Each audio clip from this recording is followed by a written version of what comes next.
Welcome back to another episode of the Shout at the Devils podcast. I'm Daniel Amoia. I run Devils Report on Instagram as well as write for the Hockey Writers. I'm here alongside Justin Brady, who runs Devils Fanatics on Instagram as well as writes for Jersey Sporting News. Some recent breaking news has come out of the Devils sphere. Tom Fitzgerald, general manager of the Devils, confirmed that he is willing to move the 10th overall pick in the 2024 NHL draft. His exact quote: "This is from New York Times. It was in an interview with The Athletic. He said, I'm more than willing to move the pick for the right asset. One that we control, one that's probably in the same demographic as our team. Nothing's come my way yet, though." So this has been a debate that I've seen virtually all over social media. Is this something that the Devils should explore? Obviously, the season didn't go as planned, but now they end up with the 10th overall pick as a result. And this is something that could potentially change the franchise, change the trajectory of the next few years. So is it something that the Devils should explore? Justin, what are your thoughts? It's tough to say because you know what? You have a top 10 draft pick, and usually any top 10 draft pick is usually going to come out to be a really good player in the NHL. But that could be 3, 4 years, even longer down the line. Can the Devils wait that long for a player to form and develop when they're in a window right now where they want to compete for a Stanley Cup possibly in the next year or two? So it's just really hard to say. And having this number 10 pick gives you the opportunity to possibly make a big splash for a goalie or maybe a top six winger or a defenseman. There's a lot of different things you could do. In my opinion, I think they should move it, but for the right move. If it makes sense, if it gets you a goalie or solves a big problem that this team currently has. Otherwise, I wouldn't force it because it's not a problem drafting a top 10 draft player. I mean, there's nothing wrong with it. So if you get the right deal, take it 100%. But if not, it's not the end of the world. There's always other moves you can make with other draft picks or prospects or players. So we'll see how it all comes out together. But ideally, I would like to see them move this pick if it comes to get a goalie or something like that. Yeah, so I have two things. One, the Devils have a plethora of assets. I mean, you look at Seamus Casey, you look at the draft pick, you look at potentially Dawson Mercer, Alexander Holtz. There's going to be some decisions to make. The cap crunch is real, and yes, it's going up a little bit. But with the amount of young talent, the amount of players that the Devils already have locked up, this is going to be a vital offseason in terms of decision making. I'd argue one of their most important off seasons in a long time. So it's something they really can't afford to mess up. And this is a very deep draft, which works out in the Devils' favor because A, if they're drafting someone, that means they're getting someone who's likely a high caliber player, maybe in other drafts, a top 5 player. But also that increases the trade value of the pick because of how deep a draft is. I've been following the draft very closely. There's about 13 players that I think if the Devils draft will be certain difference makers. Maybe not this year. It might take 2 to 3 years depending on the player, but they seem poised to have a very successful NHL career. The Devils are at 10, so just by plain math, the Devils are guaranteed to have one of those players, in my opinion, available at number 10. Does that mean that's what they're going to do? Who knows? Obviously, only Tom Fitzgerald will know that. But the bottom line is you never really know what's going to happen. There's so much in play. In any circumstance, like you said, if it's the right move, they should do it. And of course, that for anything, if it's going to make the team better now and in the future, that's a no-brainer. But will that move be available? And I like that you said that the Devils shouldn't just force a trade just for the sake of making a trade, because that's not going to do them any good, especially when there's such a deep draft. Just look at how the Dallas Stars have drafted. I mean, they've turned into a powerhouse basically all from homegrown talent. They've been very successful in the drafts, and in all honesty, for as negative as Devils fans are about their drafting ability and stuff like that, the Devils have drafted pretty well as of late for the most part, especially in later rounds. So they've shown that they have the capability of finding talent. All in all, here's my summary. I don't have an issue with the Devils trading the pick if, like you said, it's for the right move. However, at this current point in time, I don't believe that there is going to be a move worth making for the Devils with the number 10 overall pick. And with how deep this draft is, if you have to wait 2 to 3 years for an absolute stud to join the roster, I don't think that's as bad of a thing as some people are making it out to be. In other sports, that might be different because the cap's it's not a hard cap like the NHL. But with the cap situation, the Devils are going to have to eventually extend Simone Nemec, Luke Hughes, maybe Seamus Casey for all we know down the line. Like, these players are all very, very young and very, very talented. And the bottom line is, with the amount of talent the Devils have, assuming everything goes as planned, they're not going to be able to afford everyone. So if you're bringing in a top 10 talent, say someone like Cole Yzerman, who is supposed to be an absolute goal-scoring stud, and he takes maybe 3 years to develop and round out his game, that entry-level contract is going to save the Devils so much money down the road and potentially lengthen their window. So instead of just possibly contending for the next 2 or 3 years, that could turn to a 6, 7, 8-year thing. These entry-level contracts are huge. It's a great thing that they have Simone Nemec and Luke Hughes on them now, but that's not going to be forever. They're going to get nice paydays, assuming they pan out as planned. And by the way their first seasons went, they probably will, as long as they're healthy. So right now, I just think strictly money-wise, even if they're getting a move that will make the Devils instant contenders this season, with the amount of young talent they have, I really don't see a plausible scenario where it would be worth exploring that when they have the ability with this pick to potentially extend their window going towards a decade.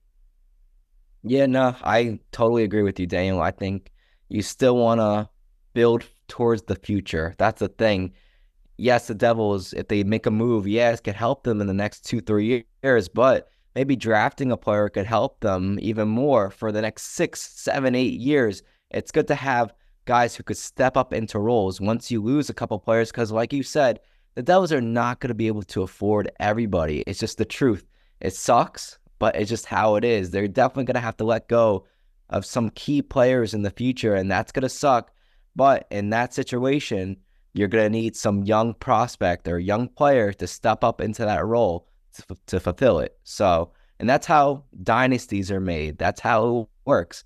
So I'm not going to be mad at the Devils keep this pick and draft a player. Ideally, I would like to see them draft a forward. I know we'll get into that in a whole other episode just because they have so many rookie defensemen, so many defensive prospects already. Leave that alone. You're good there. Just get a forward that could help towards the future, I think. But I'm okay with keeping this pick. But if the right move comes along, take it. Well, that's the thing, right? We've seen with Dallas, by drafting those young forwards, Logan Stankoven, Wyatt Johnston, I could go on, they've set themselves up to be perennial contenders. It's not just a one-year fluke. Everyone knows, even though the Dallas Stars did just get bounced, it's not for a lack of talent. They will be right back there every single season, likely contending deep into the Stanley Cup playoffs. So that's something that I think the Devils should model. The basis of it is there. The pillars are starting to build. The Devils are still, and I know people aren't going to like this because of how the season went and how frustrating it was at times, but the Devils are such a young team. You can't deny that regardless of how the season went. The bottom line is, if you look at trends of a normal NHL player's career, basically all of the Devils star talent, even Nico Hischier and Jesper Bratt included, because they're older players considered veterans on this Devils team, they still haven't hit their primes yet. I mean, these players are going to be so good for a very long time. And yes, I understand the frustration, but you can't let that get in the way of the bigger picture, and that's that the Devils do have an insane amount of talent, and some injury struggles and underperformance and defensive struggles and rookie struggles, all of that isn't going to hinder that, because we saw what they were capable of, period, 2 seasons ago. I'm sorry, you can't call that a fluke to have that much offensive production even this season, if you want to look at regular numbers, the Devils, I think, were like 12th in goals scored. So that should be a playoff team right there. And in terms of advanced numbers, they were 5th and 6th in terms of expected goals. So just right there, the offensive output is enough to get them into the playoffs if the rest of their team is quote unquote fixed. And that's something that obviously needs to happen this offseason. I'm not saying the Devils right now are Stanley Cup contenders. No, there's certainly stuff they have to work on, but the blueprint is there. That the offensive talent they have alone, I mean, just look at the Nashville Predators, who were a much better team standings-wise than the Devils. You look at their lineup, they were not even close to as talented as the Devils were this season. But they got good coaching. Obviously, Andrew Brunette probably helped that. But regardless, they played as a team. They figured it all out. And just talent-wise, we know the Devils have pieces to be able to do that. So that shouldn't really be a question. There's just little things they have to figure out. Yeah, and that's what it comes down to, Daniel. Like, look at the team like the Florida Panthers. Yes, they have so much talent, but they're just so constructed. Like, they're perfect. Like, I don't know, like top to bottom, all four lines are just amazing. They shut down the other team. They play so cohesively together. Sometimes it doesn't come down to, oh, who has the most talent on their team. Yeah, the Rangers probably had the more talented raw. Like, they're offense-wise, the Rangers have Mika Zibanejad, Artemi Panarin, Adam Fox. Like the list goes on and on and on. But it still wasn't enough because the Panthers just shut you down. They smother you. They take over in third periods. They just work so well together. And that's what a lot of teams have to – it's an unfortunate thing that the Devils are going to have to deal with in the future with the Panthers. But I feel like if they try to structure their team based on how the Panthers are built right now, that could be a good thing going forward here, because the Panthers are just, I mean, oh my God, they're insane right now. So I don't know. Yeah, that kind of leads perfectly into my next point, though, because you keep talking about the Panthers, and yes, they're very successful, but they're also a tough team, like physicality wise. And look, I'm not saying the Devils, I've said this in previous episodes, I'm not saying they just need to load up on enforcers and go and take dumb penalties and hit everyone and not accomplish anything. They don't need a bunch of Matt Rempe's on their team, but they do need to be tougher. And Tom Fitzgerald confirmed that in this interview that we're referencing. He said, we're a little too vanilla up front. And he also talked about it a bit in exit interviews, saying there were opportunities where we would have liked guys to be more physical. He said, we would like to have reestablish an identity line, a line that teams are basically scared to play against. And the Devils didn't really have that. Aside from Curtis McDermott, which we talked about, I'm fine with that acquisition completely. But they need more than that. They need players who can be physical and at the same time are skilled and aren't just there to hit people and get in fights. Because look at the Panthers. They have the Kachucks, the Verhaeghes, Cousins. Like everyone could kind of chip in, but they could also produce on the ice, and that's ultimately what it comes down to. So, speaking of trades, goalies, obviously one of the biggest gripes for the Devils was the goaltending position. That was, I'm not saying it was exclusively the reason that they underperformed, because it was kind of a perfect storm of things failing, but goaltending for the most part, until after the trade deadline at least, was bad. I mean, there's no other way to put it. So there's two main targets right now that have been rumored by Pierre LeBrun that the Devils are currently in on. First one, Jacob Markstrom from the Calgary Flames. Justin, your thoughts? I've totally changed my mind on him. Know why? Because of the age. He's going to be 35 years old going into next season. I don't know. Or at least 35 years old at some point next season. That's so old for a goalie. And yes, goalies could still perform at a high level at such a high age. We saw that with Marty Brodeur. Can I stop you right here? Yeah, go for it. Go for it. You're big on the Florida Panthers, right? I will Sergei Bobrovsky, but they have spent. Oh, trust me. No. I get that. But know who they have right behind him? Spencer Knight. They have a plan already for a goalie right behind him. And the Devils do not have that. Nico Daws, Akira Schmidt, if you want to say that, maybe. I don't know. I don't believe it right now. But ideally, just as my opinion, I want a goalie that could help this team long term, not just 2, 3 years. I don't know. But Markstrom, I mean, 2 years left on his current deal, and he had a pretty good season with the Flames last season. He was really good. Let's say that. And obviously, all Devils fans wanted him really badly for a trade at the deadline, and it just didn't work out. Apparently, a deal was supposed to happen, but it fell through. I don't know what happened with there, and one thing is with Jacob Markstrom, it probably will not cost you a first round pick. And yeah, you're gonna probably have to give up some prospects or something like that, but that's one good thing if you do get Jacob Markstrom. But for me, I'd pass on him just because of the age. I don't like that. It's just me. I don't like that. Yeah, see, I'm going to disagree with you there. I understand the age, but you look at how Sergei Bobrovsky's playing, how other goaltenders have played past 35. They're capable of doing it as long as he's healthy, and obviously the Devils are going to go through physicals and stuff like that if they are conducting a trade. I don't see why it would be a bad thing. They need stability in net, period. Whether that's for a 2-year period, I'm not saying he's going to fix the franchise for the entire contention window, but they need some stability. They need to be able to have full confidence in their number one goaltender night in and night out. And the fact that Markstrom had a little bit of a slide towards the end of the year leads me to believe that, like you said, his price isn't going to be as high, and therefore that's almost a double positive, because then the Devils will be able to use some of their top assets possibly in other areas to improve the team while still temporarily mending the area in net. Obviously, goalies are kind of like relief pitchers in baseball. You never truly know what you're going to get. For all we know, Jacob Markstrom could have an .840 save percentage and be the worst goalie in the NHL next year, and Nico Dawes will end up getting shipped somewhere in a deal and win the Vezina. Obviously that's hypothetical, but you truly never ever know with goalies. But just judging by odds, Markstrom has had a very solid career. Yes, he's turning 35 in January, but he just has 2 years left. So if you could milk those 2 years out of him, that's going to be a huge thing for the Devils. But ultimately, like we've said, there's other areas of concern with the Devils. And when Hanifin and Tanev both left the Flames, Markstrom's number is severely dipped.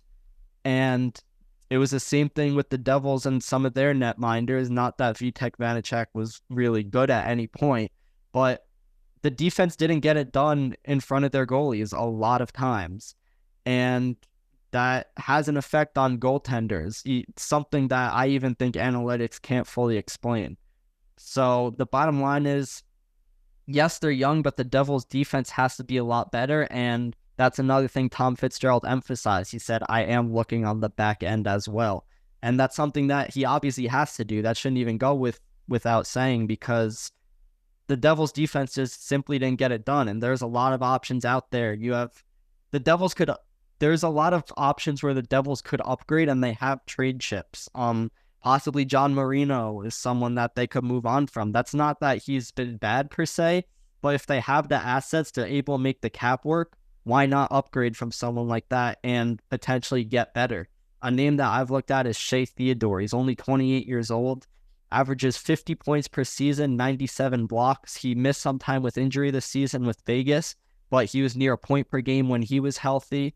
He's one of the best two-way top pairing defensemen in the league, plus 25 with 68 points in 114 playoff games. I mean, this is kind of a complete package, and numbers-wise, only 5.2 million cap hit, which could be worse for someone like that. Vegas is someone you're going to see throughout this offseason. We're going to keep talking about potential trades with them because with some of their additions, they really can't afford some of their players. With Hanifin in Vegas, especially for defensemen, it looks like Theodore's on his way out, and the Devils could really jump on that for a team that's basically desperate to move someone like that. And like we've said, the Devils have so many assets. There's other names too, like Jacob Chikrin, who's just solid defenseman that compared to someone like John Marino or Jonas Siegenthaler, both offensively and possibly defensively, would be upgrades. And I think that's what this whole season's about. It's not that certain guys on the Devils are bad, but if you can upgrade from them reasonably, why wouldn't you? So I don't know your thoughts, but that's something that the Devils need to keep a close eye on, because ultimately defense and goaltending, regardless of what the analytics say and goals saved above expected, etc., they go hand in hand. And the Devils are going to need their defense to be much better, no matter who the goaltender is in front of them. I've talked about this in the past. I think it was 4 or 5 years ago, Louis Domingue with the Tampa Bay Lightning. He had like an 890 save percentage, but his record was like 17-3 or something like that, because the Lightning just didn't, their defense was phenomenal. And that's something that maybe the Devils defense won't be good to that degree. They're going to need a better goalie than Louis Domingue, but at the same time, they need their defense to step up. So it goes both ways. Yeah, no, definitely. And I think I like what you said. They definitely do need to make a move for a defenseman, or at least in free agency or via trade. Definitely something has to change, because whatever they had last year just didn't work. Yeah, you lose Dougie Hamilton, which sucks, but even when you had Dougie Hamilton, it still was a mess. So they definitely need a guy that could give you top 4 minutes as a defenseman and could give you locked in,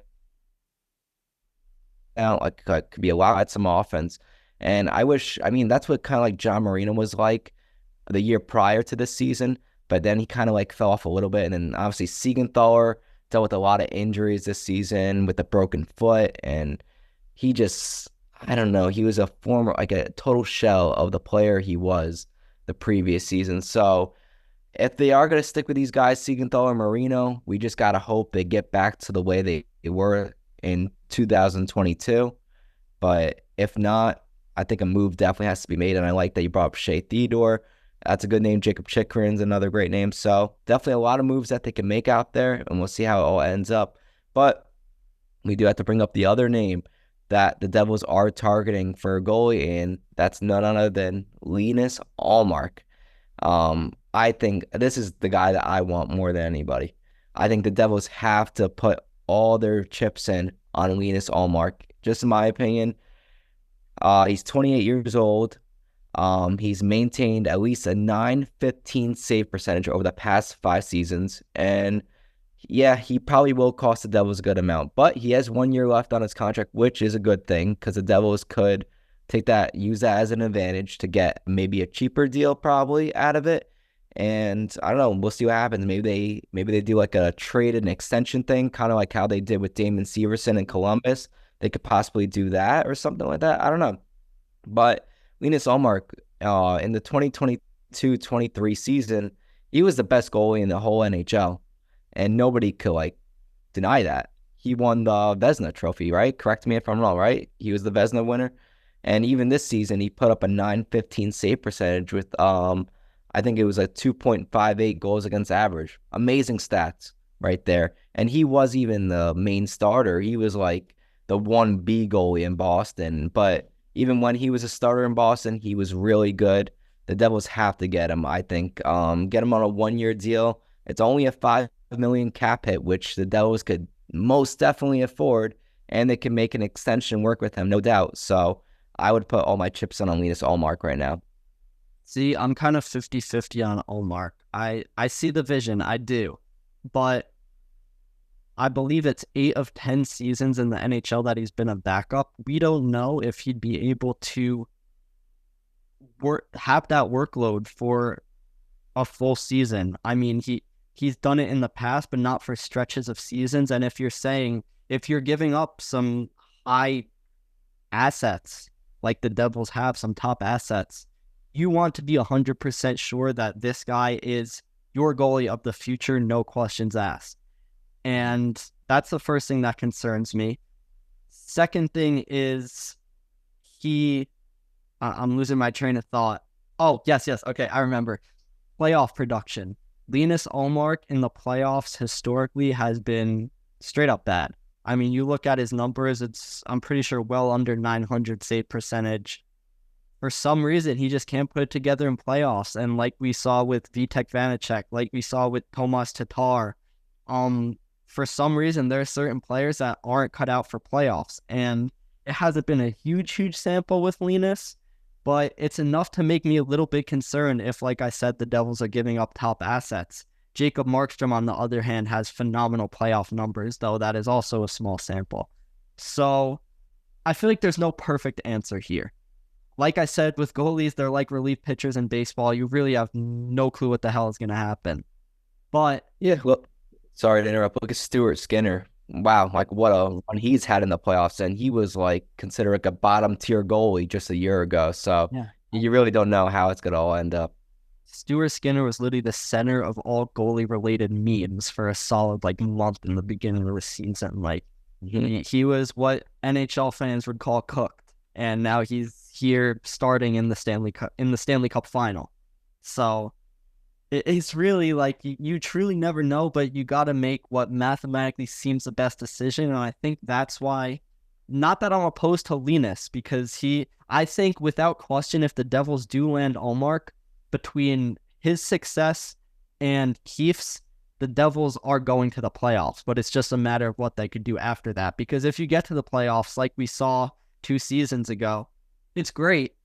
But if you don't win the Stanley Cup, Igor Shesterkin's word, did they win the Stanley Cup? Then it doesn't matter. And he's not wrong, because that's the end goal. If you don't reach that, it really doesn't matter. It's true. So it's going to be very, very difficult for Tom Fitzgerald to try to navigate this. This is a situation where I'm glad I'm not him. There's no perfect answer, like we said, but either way, there's going to be pros and cons to both netminders. So hopefully whatever move he makes for the Devil's sake is the right one. Yeah, that's the hope. You know what? It's unfortunate because I mean I like Ullmark. I think he's a top 15 goalie, but there's not that really top goalie out there like that the Devils could go out and get like a Igor Shesterkin or Ilya Sorokin or those type of goalies out there. There's really nobody like that. It's kind of like you gotta just hope it works out. And you know what? It might be worth the risk because who knows? It might really work out well for you. So it might be worth the risk if they do make a trade for a goalie, which, I mean, I feel like they have to. They really have no other choice. But they are. I mean, Fitzgerald has all but basically confirmed that they are. If he doesn't, oof. I don't even want to think about that. The fan outrage, the media, dude, that would just be insane. So hopefully, I mean, if they do make a move, it's going to be trade, I think. I don't see them signing a goalie in free agency because there's really not that many great guys out there in free agency. So I think trade's the most ideal thing for this team right now. So yeah, some options. Obviously, UC Saros is another one, but I'm not sure if he's going to be available for trade. But ideally, if he is available, give me Saros. That's the top guy on my list. But I don't. Going to be astronomical. I know that's the only thing. But if he is available, I would take him. But I don't think he's going to be available at least this year, maybe next season. If not, give me Ullmark. I'm really happy with Ullmark. Yeah, so obviously tough decisions here. Going to be a very interesting next few weeks with the draft coming up and then July 1st free agency. We're going to have some more episodes. Our next episode is going to be a comprehensive draft episode where we're going to break down who the Devils could potentially pick at number 10, some pros and cons to all of them, get you all more familiar with the draft. And then after that, we'll be previewing some free agents right before that July 1st deadline, because that's when things get real. And the Devils are going to have to make some very, very important decisions. So we'll see how that all goes. We appreciate you listening. We'd love to hear your insights. So just let us know in the comments or on DMs if you're looking at us on Instagram or whatever. You guys could figure out how to get to us, Instagram, YouTube, etc. Really appreciate all insight and discussion. Like we said a million times, and I'll say it 1,000,001th. The Devils, this is one of their most important off seasons in franchise history. So much on the line. Young core here that is growing, took a step backwards, and they absolutely need to take a big step forward next season. So we'll see how that goes. Appreciate all the support. Last episode, our Sheldon Keefe episode, was the most viewed and most listened to episode of all time. So we really appreciate that. Means a lot. Thank you all. Looking forward to talking with you all about this, and peace out. Peace. Thank you for listening to Shout at the Devils by your hosts, Justin Brady and Daniel Amoia. As always, let's go Devils, baby! Woo!